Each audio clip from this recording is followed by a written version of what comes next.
us, it's Gurudev Rabindranath Tagore's words, Ekla Chalo Re. Ram Rahim. When he was arrested here and I was ambassador there was a lot of talk about Honeypreet Singh, and one day Manisha Koirala telephones me and says, Ambassador, hordes of journalists are hanging around my place and they want to know that Honeypreet Singh is coming to me. Who is Honeypreet Singh? Pakistan, everybody knows they use their ISI to work out of Nepal. The Pakistanis use their embassies for these kind of activities. Is not just in Nepal but all over the world they do it. Games countries will play. For us to ever let our guard down vis-a-vis Pakistan, that's out of the question. And it doesn't mean only on the border, which is directly between Pakistan, but worldwide. And certainly in our neighbour. Regular changes of government, frustration of the people, there is this simmering anger, and they're going to talk about the good old time of the monarchy. Nepal has seen an accelerated element of globalization, and hence aspirations are way ahead of what realities can actually deliver. Most politicians in Nepal are on the same page. They do the same thing. There is a musical chair. This is a musical chair which is kind of annoying people. So there is turmoil. And it requires mature political handling. Prime Minister KP Sharma Oli, he often blames India. The easiest card to play is an India card, because you can then rally, something not good is being done to me, and you win votes. Is it of interest to India that there's a return to monarchy? The monarchy hasn't been really good for India in the past when you look at it. After all, most of the issues that we talk about, including overtures to China, including to Pakistan, etc., got made in the times of the monarchy.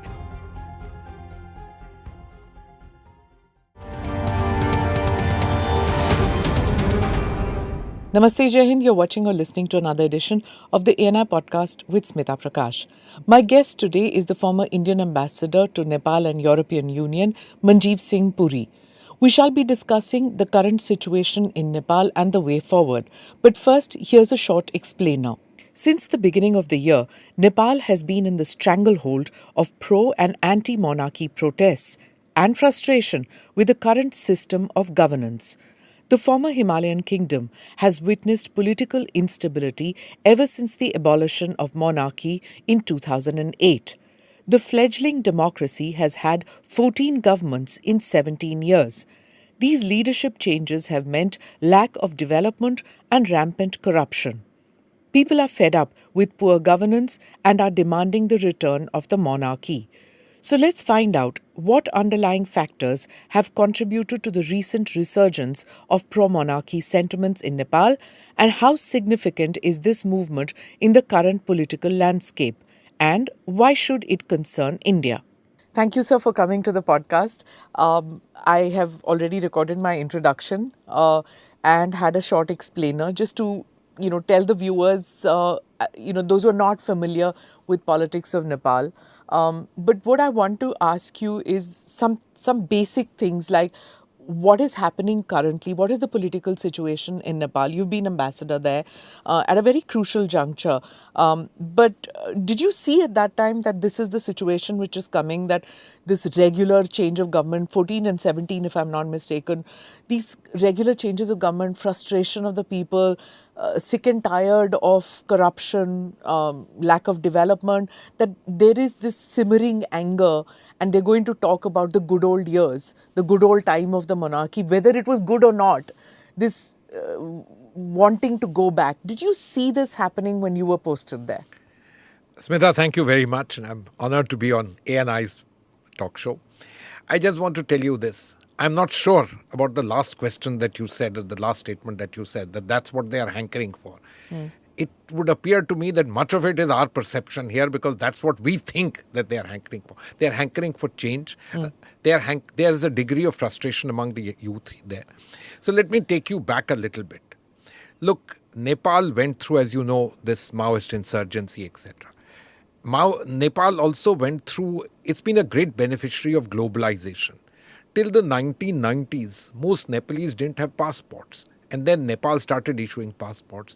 Today, more than a fourth of the country, maybe even more than that, is overseas. And I'm not talking about India. I am talking about not just the Gulf, but the United States, Europe, Southeast Asia, Australia, Japan, etc. It has among the highest remittances to GDP ratios in the world. this country has changed. It's opened itself to globalization. And one of the interesting things that has happened is ordinary Nepalese have a sense of empowerment as a result of all of this. And that is why, in a sense, in 2006, there was a change. The monarchy had to go. It was technically abolished by the Nepalese parliament, with all political parties, in a sense, voting for that to happen. Nepal has changed. Now, what happens in this modern world is that your aspirations rise also. And your aspirations don't get easily fulfilled in almost every political system. So we are seeing this across the world, isn't it? A kind of rising frustration of the people, some with globalization, some as a result of globalization, etc. And we are seeing it all over Europe, the United States, no different at all. So let me also make a point to you. When we talk in terms of going back to the good old days, that I don't know. That they want change is because they've already experienced some benefits. Look, Nepal was a least developed country. It still is technically, but it's in the process of graduation. What have the last 20 years done? It has actually not just empowered them in terms of politics and societal level, but actually Nepal has done much, much better. So change of governments, etc., I know. We think that instability of governments, but you have the Italian example. The number of changes in government, it's a G7 member. So let's just look at it. Most politicians in Nepal are on the same page. They do the same thing. There is a musical chair. This is a musical chair which is kind of annoying people. Rent seeking is an issue there in Nepal. So there is turmoil and it requires mature political handling. And I really wish the politicians in Nepal would say that we have got democracy, but to consolidate democracy and to consolidate democracy in the geography in which you are between India and China, you need to act much more maturely and you need to understand that people's aspirations have risen. You can't just have the same old game all the time. But there have been pro-monarchy protests. When the Gyanendra came back, there were huge crowds. Were they engineered then, if you're saying that the pro-monarchy sentiment is not all that strong? So are there groups which want the monarchy back and they are the ones who are getting the crowds, or is it just organic? So look, my understanding is nothing is really organic in all of this. King Gyanendra, the former king, was only in Pokhara.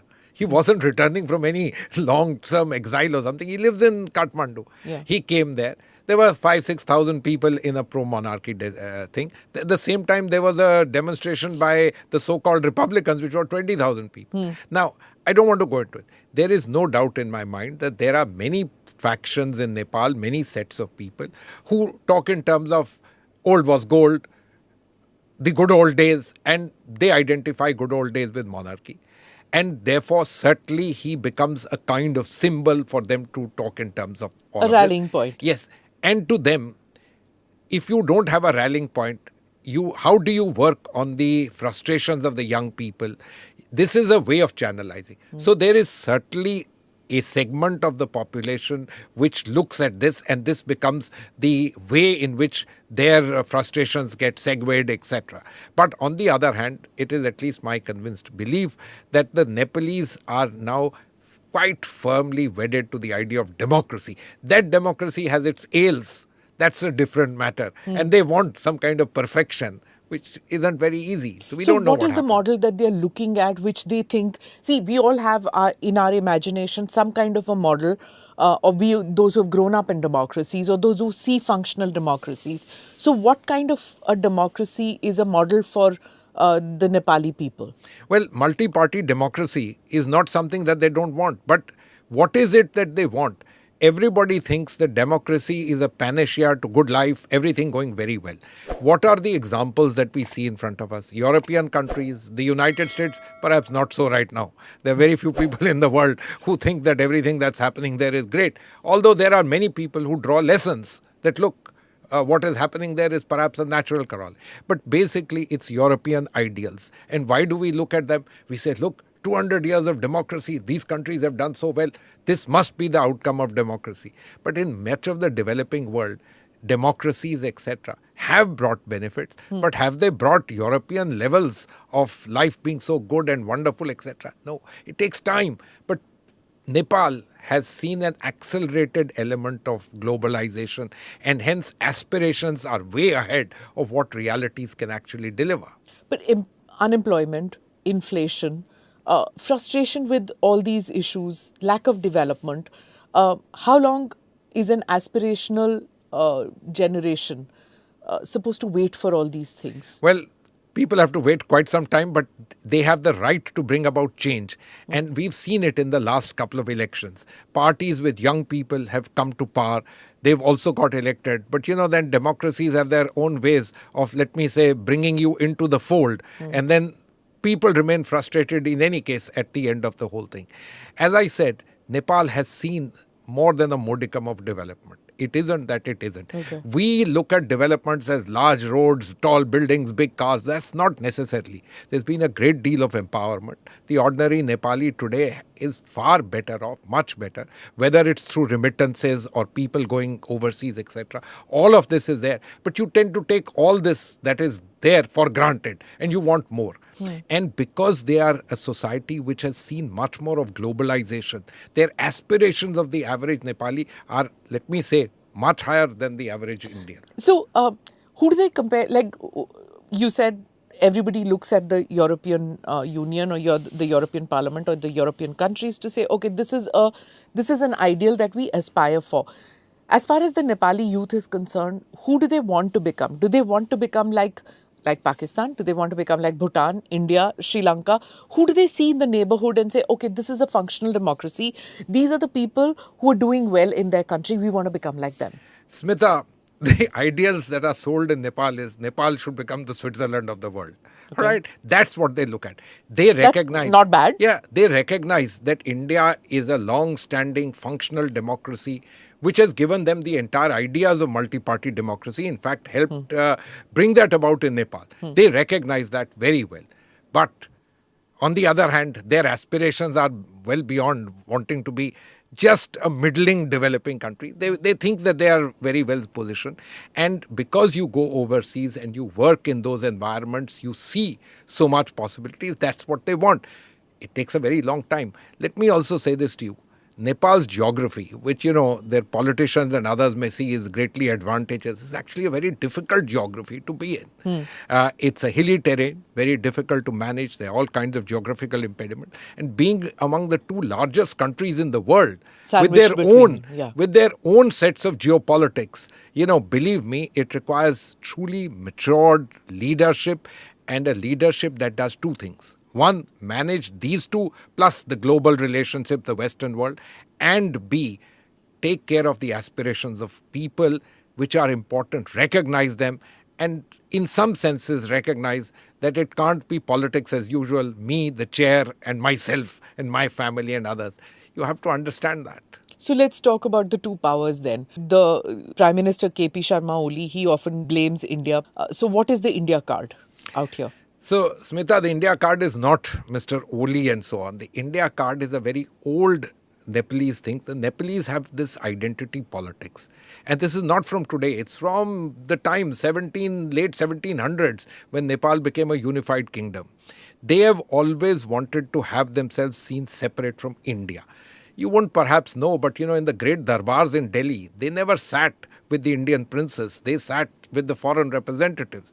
And from the 1930s, the British representation in Kathmandu didn't report to New Delhi, it reported to London. So, they've always looked at themselves as an independent country, which may have had good relations with the British power and so on and so forth. This identity is their biggest set of issues, and the politicians keep exploiting it. Let me tell you, what our fashions are, what we eat, they love. There's no problem. They come to India. The number of Nepalese working here, doing well, running companies is phenomenal. All that is true. But at the political level, this becomes the biggest thing. And for politicians in votes, and it's not from today, it's been right from the beginning, the easiest card to play is an India card, because you can then rally a large section of the population that, something not good is being done to me, and you win votes. Mr. Oli used that so-called blockade of 2015 to be able to rally things. Let me tell you, 20 years earlier, we always perceived him to be a friend. When we signed the Mahakali Treaty, he was one of those persons who spoke up in its favor. So things change, politicians change, but Nepali politicians know that they have the India card, and when they need it, they are not hesitant to use it, because in their scheme of things, keeping the seat, keeping the job, rent seeking, those are much more important. That's the nature of this particular politics in Nepal. So is the scar of that blockade still there? Look, it's not there, but it's not such a long time back that people It was have before forgotten. you were there, or It was just before I went there. So I joined there in 2017. This is a 2015 thing. But because it is there in the lives of those people who are still around, you can't expect them to forget it. He doesn't play it necessarily, but since then he's moved on. He's been prime minister 2 or 3 times. Look at what he managed to do in terms of that map, where, let me tell you, all parties ended up voting, barring 1 or 2 MPs. Everybody voted, because when you play nationalist cards, it becomes very difficult for people to say no, even though they realize that it's not the right thing to do. In fact, it wasn't the right thing to do. It isn't the right thing to do. Something which is completely irrelevant. But when you are in this kind of politics and you play this politics, which is A, rent seeking on one side, and B, willing to do anything for the sake of keeping your job, then I'm afraid these things happen. This is why you require matured politics. when you were saying that Nepal, a lot of Nepal's identity is that we are not Indian, we're different. Is it somewhat similar, like Nepal is to India, like Canada is to America? Is there similarity? You've used a very good simile in the today's context. Yeah, that's in fact, if I may say, the only other country Mr. Trump referred to as the 51st state was Canada, not Mexico. Yeah. Even though they share an equally long border with Mexico. Yeah, you're right. Russia and Ukraine. Think about it in the same way. Look, there is this particular issue, and we need to recognize this. So, civilizational ties, civilizational linkages are one thing, but the world is also about nation states. And nation states have their own imperatives, their own governance. Remember, Nepal is perhaps the oldest nation state in South Asia. Because when Prithvi Narayan Shah unified them at the end of the 1700s, this nation state got created, and the then nascent but then growing East India Company started recognizing it and playing along with that. So they've always sort of prided themselves, and they've taken advantage of, the way global politics has evolved over the last 200 years. And we must also recognize this. We do. In the foreign ministry, in the power centers, people do. But, popular perceptions, and they can't change, and rightly so. That's also something we have to understand. It's civilizational links. Yeah. We are one. When you say this to the Nepalese, they don't say it anything to you, but no, it's not so. I can tell you a very simple thing. If you go to Nepal and we go and start talking publicly, delivering speeches in Hindi, I am very sure that most people understand, but they reply to you in English. That even though their English is broken and halting, etc., people would like you to speak Nepali. Almost none of us do. There are Indians who do, and Nepali is a national language in India, and so on. But that's the nature of this. They are no longer wedded to Indian soaps and operas, etc., etc. Okay. Oh, the Brazilians, South Koreans, they are very much seen by people, etc. So we need to understand that these are issues which are introduced by the politics to keep up this identity politics and the game, but then they become naturalized in the society. And, But how come that when you talk about East and West Punjab, when people meet, it's like, "Asi ekko hi haenge." And then you speak Bengalis, the East and West Bengal, they're somewhat similar. You speak about to the Tamils, the Sri Lankan Tamils and the Indian Tamils, they talk in Tamil. How come Nepal doesn't feel that towards the Terai region and the others? So the answer is quite straightforward. In all these particular cases, the nation-state division is known and is absolutely clear. And how many people really think that it doesn't exist? Everybody. They may have a feeling that we should come together culturally, extend. But how many people think that this should dissolve or it's not there? Not many. Not from those countries in any case. How many Pakistanis think that they shouldn't exist? I don't think there's anyone. Bangladeshi, does anyone think? So we have to understand this, because we are the large civilizational player out there. Nepal is the smaller civilizational player there. Now their links with the people in the Terai, let me tell you, Nepal's identity is not forged by them. We think that's very important. It is forged by the people from the Pahad. Essentially, the Brahmins and the Kshatriyas, of course, they have old links with people who went from India. So the Uttarakhandis and people from Himachal, those kind of people. They are the ones who forged this particular identity. And for a long time, this particular thing has been inherent in them. And that is why that's the power structure in Nepal. Mr. Oli comes from those communities, Mr. Prachand comes from that community, Sher Bahadur Dyoba comes from those communities. That's the community which has the power. It has always had the power in Nepal. And so it's not really the people of the border region with Bihar and UP and the others. Well, they should get much more of their due, given their population size, etc. Okay.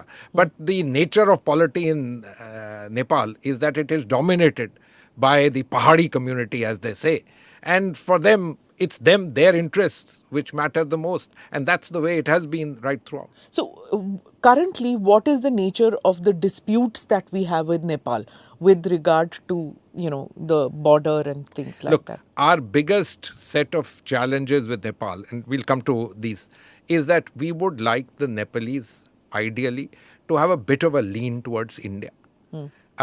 We would like them to be conscious of our concerns, in particular security concerns. Letting the Chinese a kind of free rein in this country is something we would like them to be careful about. Other than that, what other? One is this Kala Pani, this map business. Fortunately, it's on the back burner. And, once you do something of the kind that Mr. Oli did, constitutional amendment, it's very difficult to roll this back. But we are all playing this very well. The other sets of issues are normal Lipulekh issues and that the other. happen, which are issues of trade. In my personal opinion, we should be more liberal. But many in India think no, you've got to be more careful. These are after all decisions that governments take. It's not individuals' views that matter. Trade, connectivity, each and everything.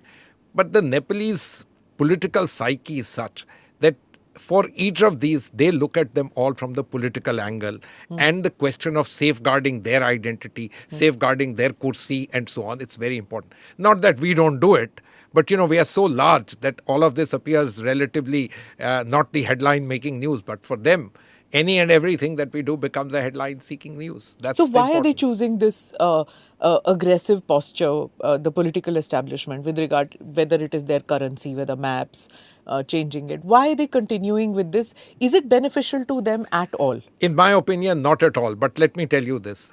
How did the map business came?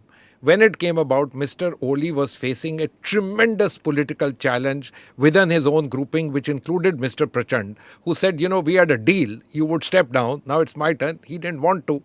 And so he kept trying. He went twice to the Supreme Court, and the Supreme Court said no. So he played, in a sense, the ultimate card, which you can say the neutron bomb, brought about this resolution. Nobody could say no to it, because the card is so nationalistic. It obviously disrupts relations. Can you imagine cartographic ideas that you are talking about being reduced to constitutional amendments? It's a very serious set of Could matters. India do nothing to stop that from happening? When the card is played at that level, 2 or 3 people could get up and vote, but many won't, because what would happen to their constituency back home? Forever, they would be tainted in a particular manner. Remember, the anti-India card is the most potent weapon in terms. That doesn't mean people are anti-Indian. People are all pro-India. They are happy to come to India. They come to our hospitals, doctors, eat food, see films. They do everything. But in this nation-state game, this is a very important element, because they think it's a kind of identity issue. He did the same thing this time with the note, because, the moment he feels that there is something. Now, I don't want to say that the northern neighbor, Chinese, etc., may not have prompted it and planted an idea. That's certainly possible. But at the end of the day, the man saw direct benefit to himself as a result of doing it. And this is in the nature of Nepalese politics. So how dangerous is the Chinese influence in Nepal for India? Look, we have to be mindful. There should be absolutely no doubt about that. The fact that they are today all over the country because they have greater abilities, financial abilities to be able to do things, etc. But we need to be mindful of that. My answer to all of this is that you need to recognize a much more challenging environment in the border with Nepal and with Nepal in general, and therefore step up action with Nepal. This is a time for us to step up because we have so many natural positivities with Nepal. We need to work. We need to understand that there will be challenges, and it's not just the Chinese. Believe me, perhaps your greater challenge at the moment, China is a natural geography. We have no choice but to have this challenge, is the westernization in Nepal and the fact of Christian missionaries in Nepal, which are also being propagated by South Korean missionaries. So when we add all of these, it is a heady mix, and I'm leaving out Pakistan and whatever little they may be doing.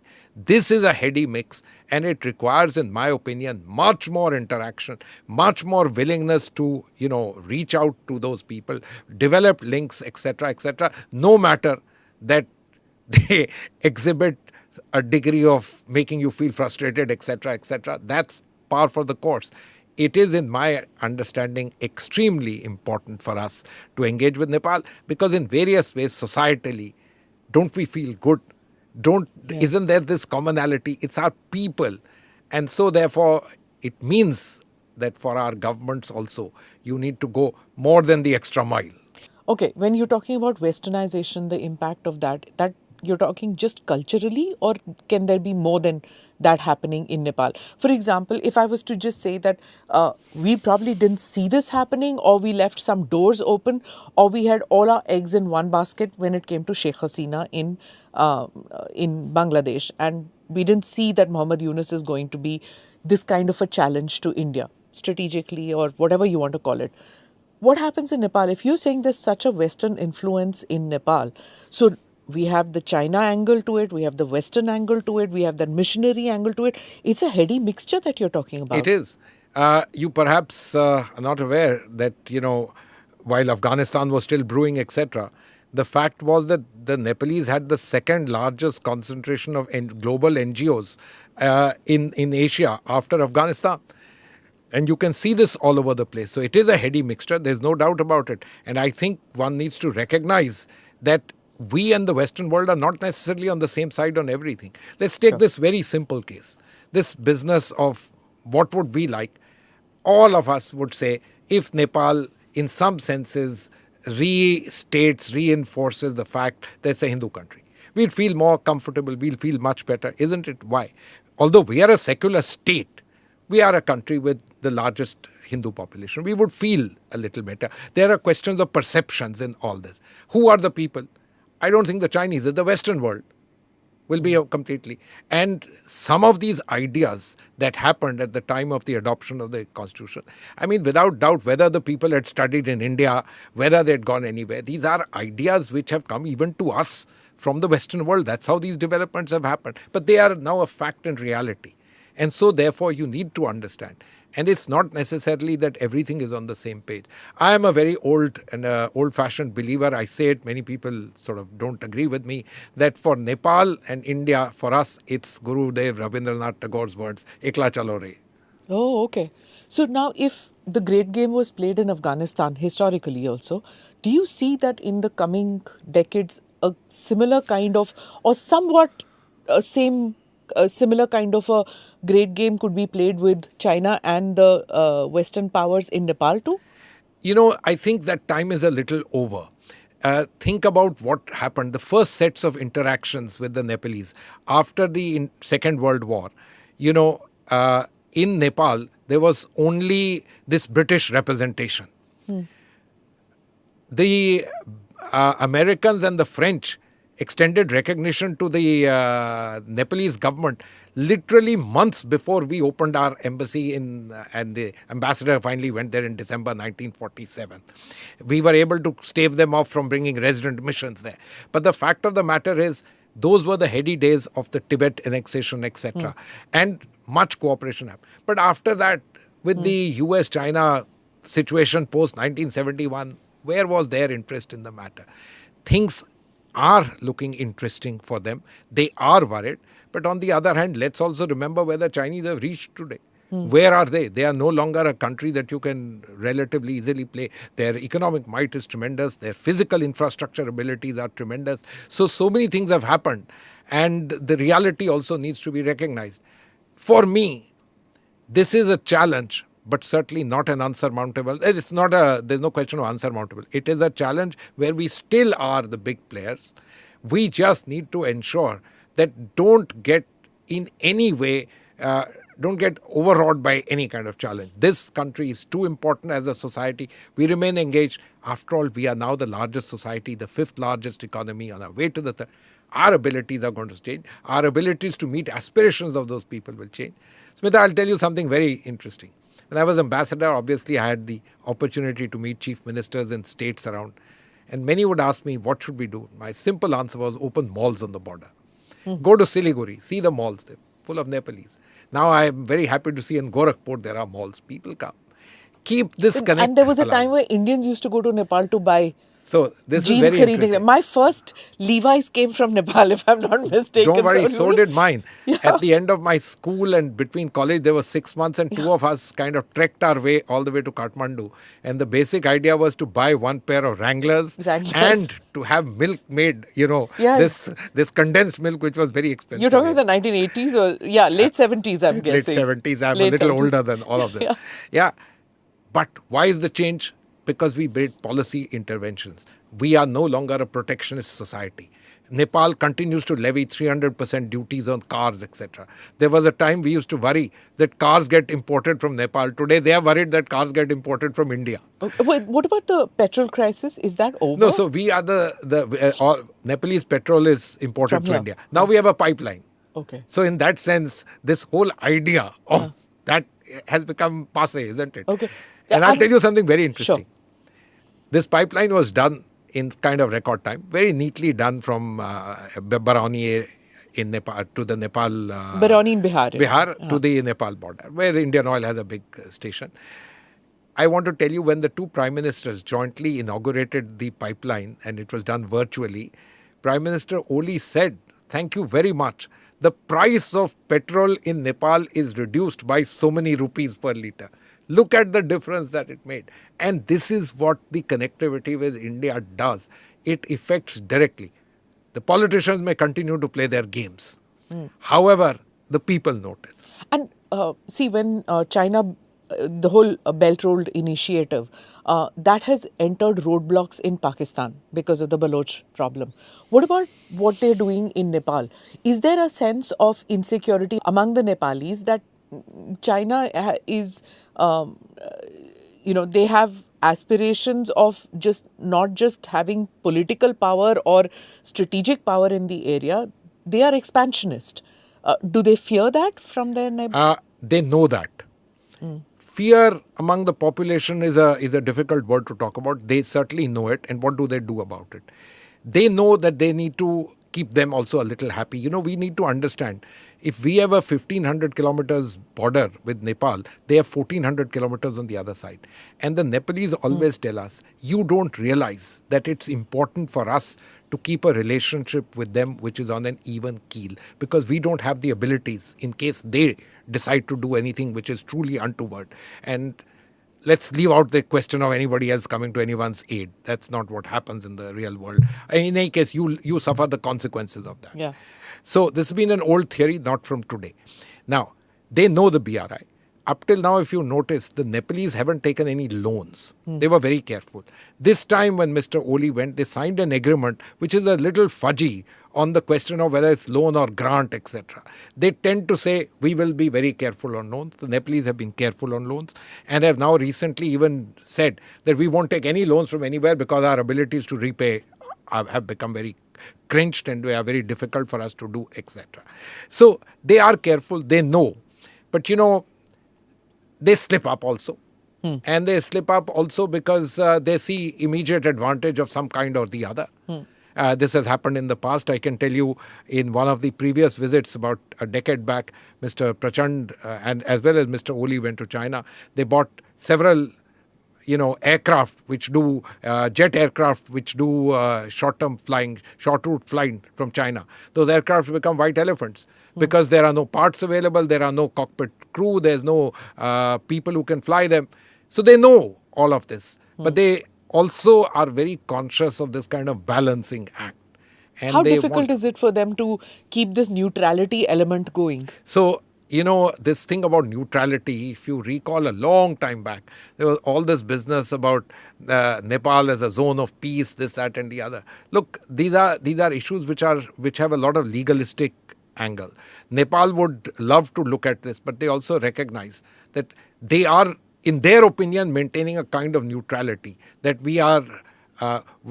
We have a civilizational lean towards India, but we also good relations with the Chinese. We have good relations with the Western world. They think that they're playing a very good game.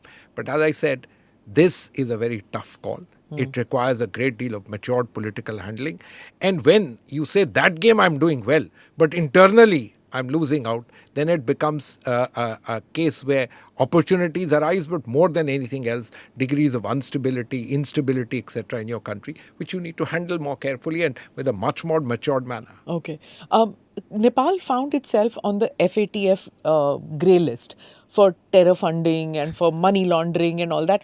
How did that happen? Is it just corruption and things like that which happened? Why did this happen to Nepal? Well, rent-seeking corruption, certainly, but also lacks infrastructure and lacks abilities to be able to enforce these things. You look at these money laundering laws. They require a huge deal of compliance paraphernalia. Do you have it? No. And Nepalese have been very proud for a long time that, we won't rely on other countries, central banks, etc. We'll do it ourselves. Well, so there are opportunities. And they've had to work hard on all of that. But it's not very easy. Remember also, they become easily usable by characters who want to do this kind of stuff. And they are conscious of it. But again, capacities are also limited. So naturally, I'm going to come to Pakistan with this. When you're talking about characters who use these tracks, I have to come to that. Pakistan, everybody knows they use their ISI to work out of Nepal. Their border strategy with India involves influencing, sending arms into India via Nepal, sending drugs, sending counterfeit currency via Nepal. So explain to me, how did you deal with this when you were there, and what is the current status now? So look, first, I don't want to overplay this Pakistani business. I think India has very robust infrastructure in our borders in terms of understanding what's happening in Nepal. And credit to all our security agencies and others that they manage this quite well. We also have good cooperation with the Nepalese police forces and others in being able to deal with it. Look, games countries will play. For us to ever let our guard down vis-a-vis Pakistan, that's out of the question. And it doesn't mean only on the border, which is directly between Pakistan, but worldwide. And certainly in our neighborhood. And the Nepalese used to provide a certain amount of inroads to them. But, after that famous IC-814, there are no direct flights. It's not physically such an easy matter. Not that it can't be done. So there are a lot of things.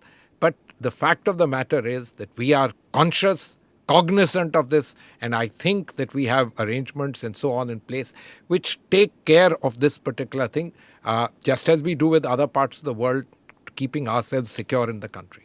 Look, India has a very large embassy out there. You were the ambassador.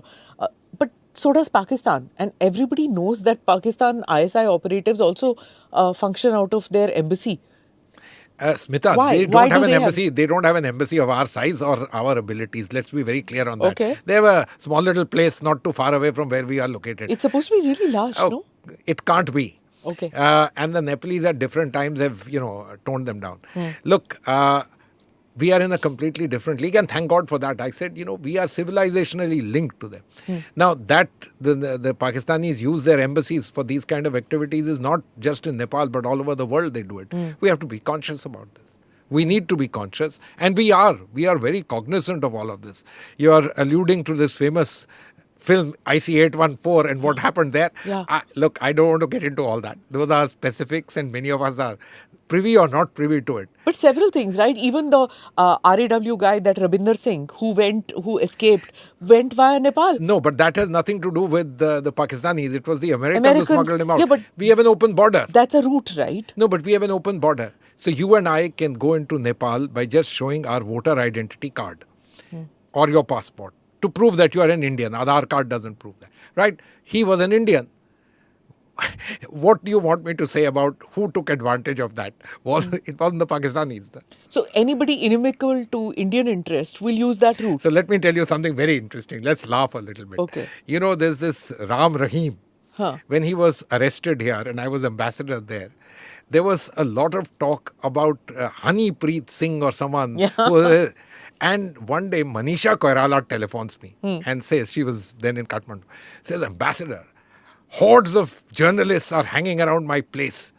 And they want to know that Honeypreet Singh is coming to me. Who is Honeypreet Singh? I myself didn't know. I said, who is Honeypreet Singh? Found out. She said, what is this going on? Why are people coming to me? So look, this is old stories. They are well known to all of us. We are all cognizant of this. But does it mean that we should stop Indians from going across with the simplest of things? No. Because this people-to-people relationship is the one that binds India and Nepal together and us with Nepal. We want our people in our villages to have this roti-beti rishta. We want all this to continue. That you have to be cognizant about the people with malified intentions taking advantage. Well, that's what nation states are about. For our international viewers and those who don't follow, don't understand the roti beti rishta, can you please explain to this? So we have civilizational links. In many parts of Nepal, marriages take place across the border because they are people of the same ethnicity, same caste, same religions, they know each other. And so we have this entire concept of what you call beti meaning daughter, and the exchange of daughters results in familial links, etc. And roti is that we eat the same food, wear the same clothes, we go to the same temples, we feel very comfortable. It is a synonym for civilizational links. And we talk about this in the Terai. But believe me, these links are also there in the Pahad regions, in the Uttarakhandi regions. People are crossing over, they have relationships on either side, and so on. Now, many of the infrastructure in Nepal has tremendously improved. But otherwise, if you ask Prime Minister Sher Bahadur Dioba, he would tell you that when he started his college to come from far west in Nepal to Kathmandu, he had to go via India. That's the way it used to be. True. So, one question I have is about many of the countries in our neighborhood don't like, because we are the largest in South Asia, they don't like this big brother attitude that we have been accused of having. Is that there in Nepal too? And how do we guard ourselves from becoming that? It's very much there, and it's something that you have to accept. Mrs. Sushma Swaraj, when she was EAM, used to be very much at pains to say, this is not the big brother like the Western big brother, but this is like the bada bhai, the elder brother who cares for you, etc. Look, having said this, the realities of the world are those there who want to be critical will always find this to be a reason for them to be critical. On your own part, my belief is as we are growing our economy, we are doing much well. We need to be able to push this back into Nepal. They know us. For us, we are an automatic plus for them. They know us very well. They take advantage of all the opportunities there, and rightly so. We should be happy at that. We should also use our leverages as we are growing our economy to reach out there so that these aspirations, to the extent possible, I know they can't be met completely, to the extent possible, we keep this up so that the civilizational links, the roti-beti rishta, is strengthened and kept much more, and that we remain a country. I have no doubt that we will remain a country of interest, love, affection, etc. But also that as a nation states, on the economics of things, you keep yourself bound together, because finally one must accept money matters. Money matters. And infrastructure development of Nepal is very closely linked with the investments that come from India. Right? It is, but now they have a lot of other avenues. Okay. Right from the very beginning, while we did some roads, they invited the Chinese to do roads. This is not from today, from the 1960s onward. But hydel projects and things like that also. You know, the Nepal had the first hydroelectric project in the whole of South Asia somewhere at the beginning of the 1900s. Then they did nothing. And the first one which may come on steam will be our Arun 3 in the next few years. Believe me, it's taken us. They were politically obdurate, but we were also not perhaps pushing. I was very happy. You asked me what is my achievement. In my time, we laid the foundation stone, the two prime ministers, Prime Minister Modi and Prime Minister Oli, for the Arun 3 project. This project, in my opinion, it has two phases, two parts to it, taken together 1500 megawatts. It has the potential of turning that part of Nepal, slightly northeast of Kathmandu, in terms of the economics there. It can turn the trade balance between the two countries. It can do a lot in terms of empowerment. Now, new hydel projects are coming up, etc. We need to be active in all of them. That's particularly important. Connectivity, in my opinion, is the key to keeping up this relationship, because we are changing as a society. We're becoming richer much more. You're not talking in terms of taking a bicycle and crossing the border. You want to fly across, you want to drive across. Let's at least do up to our border. The Nepalese are doing at their end. Nepalese media, there is an anti-India narrative also which happens there. There, it is a given. It's a given. You must almost take that. Why? Because it flows from this identity politics to the way politics has been conducted in Nepal. Right from the days of the monarchy, we want to do some distancing. You have a policy, we will think about whether that policy is good for us or not. We won't automatically say, yes, sir, 3 bags full. And that's the nature of the way all of them have been grown up. And so it comes natural to take this position. First the questioning, then if possible, say no to Editorializing on it, that, etc., etc. It comes that. But that doesn't mean that each of those who writes this doesn't want to come and have your chole bhature, come here, buy the sarees. It's somewhat like that, na? Yankee, go home but take me with you. Yeah, why not? Right? That's perfectly fine. So it's on social media as well as traditional media, Absolutely. the legacy Yeah. media there. Of course, with all this empowerment, people going overseas, seeing the world, the rhetoric becomes sharper. It becomes much more, let me say, polarizing in various ways and so on. Earlier, you would have 2 newspapers and hardly any radio station. Now everybody is on Twitter and Instagram, etc. You're saying what you want, even though you're doing the exact opposite yourself. But that's the nature of human beings and the nation state versus the civilizational state. Oh, interesting. When we were talking about the Terai region, one question that I wanted to ask you was about the Maoist insurgency. In India, the government of India is making claims now that by next year, Maoist insurgency will be over. The Maoist problem will be over.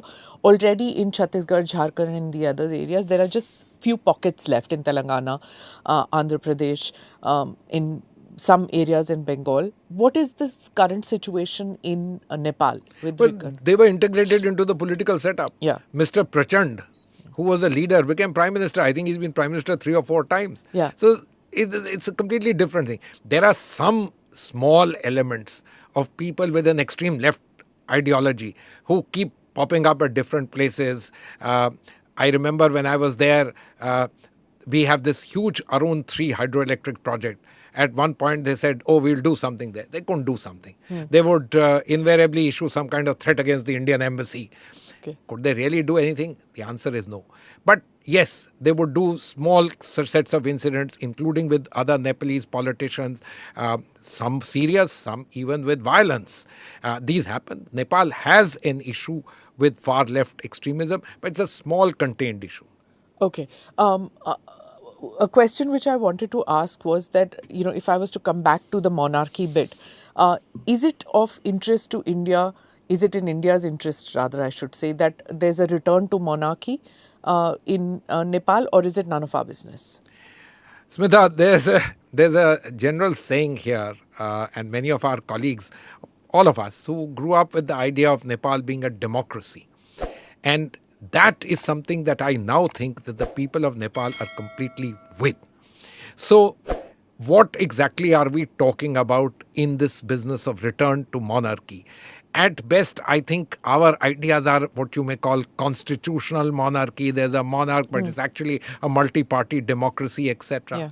I don't know about all this. Many people fear what all of this means because the past experiences have been that you start off in this sort of a manner and then the monarchs try to consolidate power and authoritarianism. The monarchy hasn't been really good for India in the past when you look at it. After all, most of the issues that we talk about, including overtures to China, including to Pakistan, etc., got made in the times of the monarchy. Did the monarchy over 200 years deliver great Switzerland, Nepal? No, they didn't. So there are a lot of issues. This is a tough call. It's really a Nepalese issue. They need to deal with it. Remember something very interesting. Unlike most other places, when the monarchy gets abolished or is no longer there, the kings, etc., leave. They move to exile. The former king lives in Kathmandu. Yeah. Very much, has lived there all throughout. Correct. And over the last 15, 20 years, no issue with all of this. But they always have one foot in somewhere in Britain or... I'm not sure In that that, the former right? King Gyanendra has any foot anywhere else. Okay. I mean, he sometimes goes to Bangkok for some medical treatment, etc. I don't Really? think so.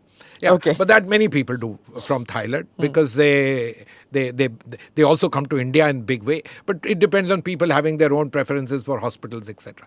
So, point I'm trying to make to you is, I know that there is within us a kind of feeling that monarchy, Hindu state, etc. would be good. I would like to parse the two and say, yes, I understand where this comes from. But it's really for the Nepalese to take these kinds of calls and decisions and their political leaders to be sagacious about it. That Nepal is wedded to democracy, that to my mind seems now an absolutely accepted thing. Even the agitators, etc., no one says that we don't want democracy. In fact, the crux of it, their frustrations is they think that the three people who have been monopolizing prime ministership for the last 20 years, some kind of change in that might itself bring musical about chairs. a kind of end the musical chairs, let some young person come along. People feel that change is the answer to hope. Hopefully. Interesting. I'd like to conclude on that, but then I have to ask you about your tenure out there. What are your memories from your tenure there? What were the good parts and the bad parts? So, Smita, I was never posted to Nepal in the course of my career till my final posting when I went to Nepal as ambassador. I had not dealt with Nepal as the desk officer or anything. I had been to Nepal once in my official career as the Deputy Chief of Protocol accompanying Prime Minister I.K. Gujral, which was for a multilateral summit. I think it was a SAARC summit or something like that. I therefore carried no baggage. I had been to Nepal as a young boy after my school, trekking to Nepal and enjoying myself out there, carried all those memories.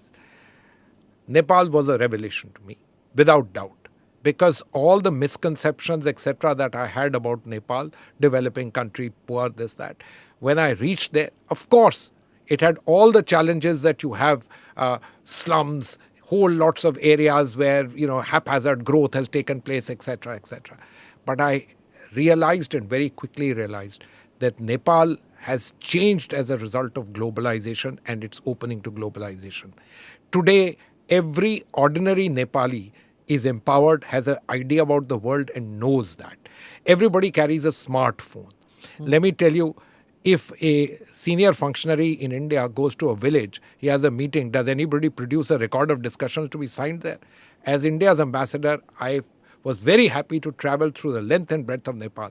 Any village I went to, anywhere I went, they would have a very nice meeting and produce a record of discussions for us to be signed at the end. So there was a note taker. There was. That country has changed in its society, it has changed. It's a very beautiful country, it's very welcoming. Also, in some very interesting sense, while being a conservative society, everybody going to the temple, even the communists go to Pashupatinath. There is no issue on any of those counts. The fact is, there's a degree of liberal thinking which is there. It's not just, okay, when it's sundown, it's Nepal must. It's not just that. There are various things which have been imbibed now in the society. It's a changed and fairly empowered society. What it needs, in my opinion, is a political leadership which is not just enjoying this particular thing, but is matured, recognizes that this brings challenges, because now you have an empowered population whose aspirations are high, difficult for you to achieve, but where you need to be able to do this. We're seeing this in Europe in some senses today. Nepal and Europe, a far cry, but aspirational ideas sometimes tend to be very similar. They need to become much more cognizant about that. Okay. On that note, thank you so much, sir, for spending this time and explaining Nepal 101 for us. Thank you. Thank you, Smita. Thank you for watching or listening to this edition of the ANI podcast with Smita Prakash. Do like or subscribe on whichever channel you have seen this or heard this. Namaste. Jai Hind.